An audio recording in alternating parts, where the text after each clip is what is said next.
Halo semua, perkenalkan kita dari podcast Crime Checks, spill the tea, check the facts. Perkenalkan, nama aku Kisha dan di sini aku ditemenin sama Naura dan juga Zara. Halo guys, salam kenal. Kami dari mahasiswa Kriminologi UI tingkat 3 yang bakal ngebahas tentang fenomena kekerasan seksual di lingkungan kampus yang pastinya kalian udah pada denger nih. Oke, tapi sebelumnya kita disclaimer dulu. Di sini kita nggak akan membahas satu kasus tertentu aja, melainkan lebih bahas ke fenomena umumnya. Dan kita di sini cuma mau ngobrol-ngobrol santai aja dan menyampaikan sudut pandang kita. Benar, tadi sebelum mulai kita ada trigger warning dulu teman-teman, karena di sini kita bakal bahas kasus kekerasan seksual. Mungkin akan ada beberapa pendengar yang tidak nyaman dalam mendengarnya. Nah, kalau misalnya seperti itu mungkin bisa di skip dulu podcast kita yang kali ini.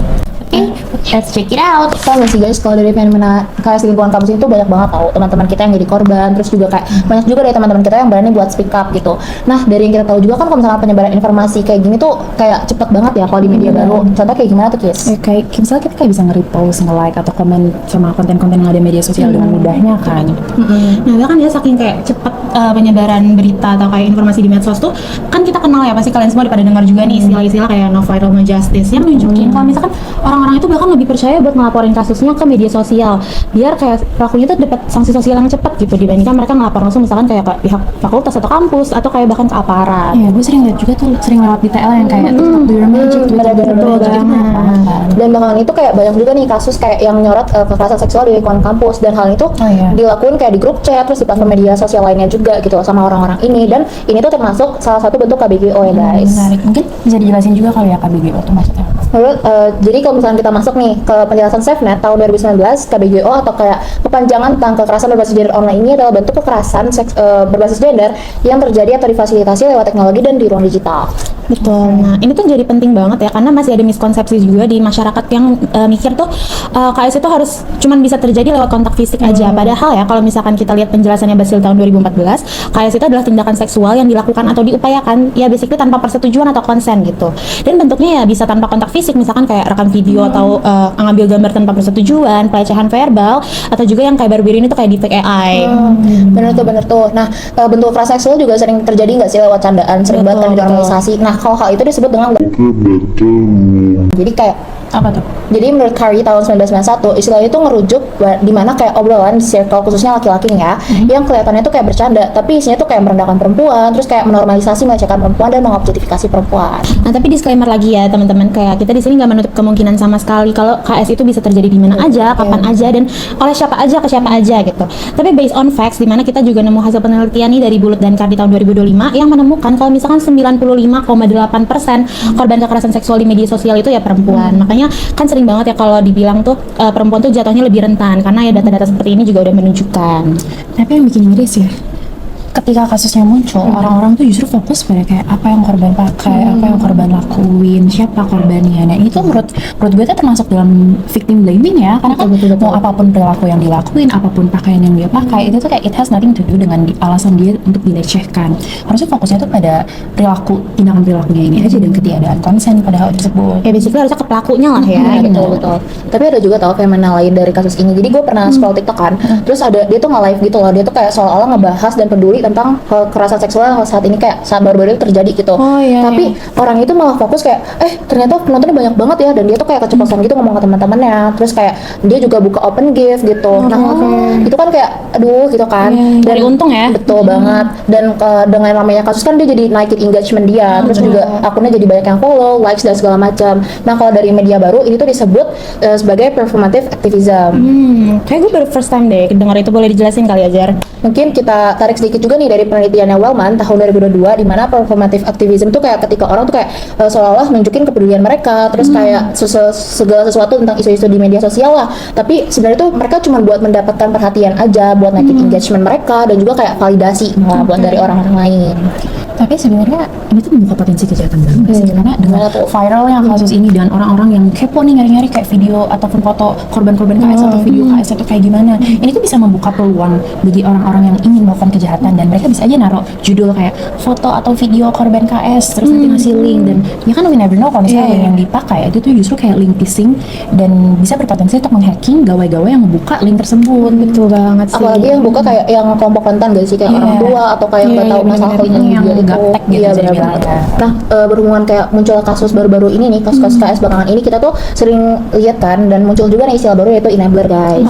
Enabler itu apa? Boleh dijelasin? Mungkin kita tarik lagi juga ya dari penelitian Wahyuni dan rekan-rekannya tahun 2023, di mana enabler itu adalah orang yang tahu gitu dia ada sexual harassment, terus juga tahu korban yang menderita, tapi dia tuh kayak memilih diam dan nggak ngebantu sama sekali. Nah, sikap diam ini tuh kayak membuat pelaku jadi ngerasa safe, ngerasa aman, dan yang bikin terpojok tuh malah korbannya. Betul banget. Oke, berarti sikap enabling dan normalisasi ini tuh bisa dilihat sebagai salah satu bentuk dari social harm ya. Itu betul. tindakan yang kayak memang belum jelas diatur secara hukum tapi tetap menimbulkan perlukaan dan juga kerugian sosial. Yes. Exactly. Nah, makanya kayak dalam hal-hal kasus kayak KS kayak gini ya, suara kita tuh sepenting itu, guys. Kayak mungkin orang yang enabler ini mikir kayak, oh udah banyak yang speak up, gue nggak usah deh soalnya gue nggak tahu kasusnya, atau kayak, aduh tapi itu teman gue, kayak, dia baik kok sama gue. Nah, itu pemikiran yang salah banget ya teman-teman. Banyak Karena kan banget. kayak ya hal sesimpel kita nge-repost template di IG gitu ya, yang untuk menyuarakan suara korban, itu tuh membantu banget untuk naikin awareness juga, dan kayak ya orang yang nggak tahu kasusnya jadi bisa tahu gitu. Makanya itu sepenting itu untuk kita nggak ignoran gitu. Dan masalah kayak kalian nganggap pelakunya itu baik atau itu bahkan teman kalian, itu nggak menjustifikasi apapun nggak sih terkait tindakan dia.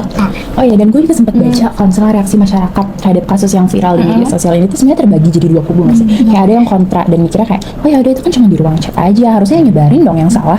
Nah, menurut gue itu salah satu bentuk miskonsepsi deh. Karena ada pakar namanya Jamin Ginting, dia tuh pernah bilang kalau misalnya grup di media sosial itu udah nggak bisa dianggap sebagai ruang privat lagi. Bahkan ada juga di putusan MK tahun 2024 yang bilang kalau misalnya grup chat itu udah termasuk ke dalam ruang publik. Benar-benar. Juga ada nih menurut Widya Aryoka dari Awas KBGO sendiri, pelecehan seksual tuh bisa terjadi di ruang digital mana aja gitu. Mau itu yang terbuka maupun itu yang tertutup juga. And then ada Talisa juga dari Senada yang bilang kalau misalkan fokusnya tuh jangan cuma ini ruang private atau bukan aja, tapi fokus ke substansinya. Substansinya tuh kayak pelaku tuh udah ngerendahin, ngelecehin perempuan dan udah mengobjektifikasi gitu. Jadi intinya tuh privacy bukan alasan buat melakukan kekerasan seksual, guys. Oke, bahkan dengan misalnya kita ngelecehin atau mengobjektifikasi tubuh seseorang itu termasuk perilaku paling dasar dari piramida rape culture loh. Rape culture tuh gimana tuh, guys? Jadi kalau misalnya menurut Lopez Rodriguez, gue pernah baca studinya dia di tahun 2025 dulu, piramida rape culture itu merupakan visual hierarki yang merepresentasikan kekerasan seksual terhadap perempuan. Mulai dari kayak kita misalnya contohnya menormalisasi ucapan seksis, terus ada perilaku pelecehan sampai kayak pemerkosaan. Bahkan enabler sendiri yang seperti tadi sudah kita bicarakan, itu udah termasuk ke dalam piramida tersebut loh. Oke, itu menarik banget. Mungkin bisa sekalian dijelasin kali ya urutan piramidanya sekalian, nanti kita kasih visualisasinya deh. Benar, jadi piramida itu kan bentuknya kayak gini ya. Ada yang paling dasar sampai yang paling atas. Jadi kalau misalnya yang paling bawah itu tuh kayak ada candaan seksis, rape jokes, blaming, terus kayak locker room banter yang kayak yang tadi Jera udah sempat bilang. Nah terus di atasnya itu juga ada catcalling, catcalling yang kayak QQ kayak gitu tuh kayak manggil Itu sering banget sih, itu sering banget. Itu pasti perempuan banyak banget yang ngalamin itu di jalan terutama ya, especially. Terus Sampai mereka tuh takut gak sih buat keluar malam-malam. benar, bahkan ada yang sampai kayak nutup segala macam pakai jaket, pakai segala macam biar mukanya nggak kelihatan dan dia nggak di catcalling. Kasihan sih sebenarnya. Terus sampingan sama catcalling juga ada penyebaran foto atau video bernuansa seksual, terus sampai stalking juga bisa. Di atasnya itu nanti itu ada groping atau meraba-raba, terus juga kayak lontaran yang bernuansa seksual itu juga. Nah terus di atasnya lagi itu ada pemerkosaan, di atasnya lagi yang paling atas itu ada homicide atau pembunuhan. Oke, serem banget sih. Oke, Nah, udah nih podcast kita yang cukup singkat itu ya. Kita mungkin bisa masuk nih ke kesimpulan ya. Jadi ya bis yang gue tangkap ya dari obrolan kita, kita bisa lihat kalau misalkan di masyarakat tuh masih banyak banget miskonsepsi terkait KS, kayak harus kontak fisik untuk diakui sebagai KS, atau kayak locker room banter yang dianggap normal ya. Banyak juga normalisasi dan sikap victim blaming dari masyarakat kita sekarang yang sangat disayangkan. Padahal ya harusnya kita fokusnya ke tindakan pelaku, substansi perbuatannya yang salah, dimana itu nggak ada konsen dan dampaknya bagi korban, dan jangan sampai kita malah nyari siapa korbannya gitu. Betul banget. Hal kayak gini nih yang perlu kita terus dibenarkan melalui edukasi. Mungkin gue mau ngasih reminder sedikit juga nih ya buat teman-teman semua. Jadi jangan mau deh jadi bagian dari circle yang normalisasi kekerasan seksual gitu. Start from the simple things aja. Kalau misalkan kayak jangan ketawa kalau misalkan ada yang jokes ngerendahin, terus kayak jangan bela pelaku kalau itu cuman kayak teman kalian aja gitu. Karena banyak gak sih yang kita temuin hal-hal kayak gitu. Karena kalau salah ya harus salah ya. Betul banget. Dan paling penting nih kalian juga harus berani speak up gitu. Dalam lingkungan kamu sendiri sebenarnya juga perlu loh kayak keberadaan Satgas PPK sendiri itu penting banget sebagai ruang aman dan tempat pelaporan maupun penanganan bagi korban. Exactly. Wah, menarik banget ya sebenarnya bahasan pada podcast kali ini, dan kita sebenarnya berharap kalau misalnya semua hal yang udah kita sampaikan dan udah kita diskusikan hari ini itu bisa jadi pembelajaran buat kita, buat teman-teman semua, buat pendengar, supaya bisa lebih aware terhadap kasus kekerasan seksual yang terjadi di sekitar kita. And I think that's the end of our podcast. Yes, Ya, guys. jangan takut bersuara dan Betul banget, selalu berpihak kepada korban. And thank you for watching. Bye bye.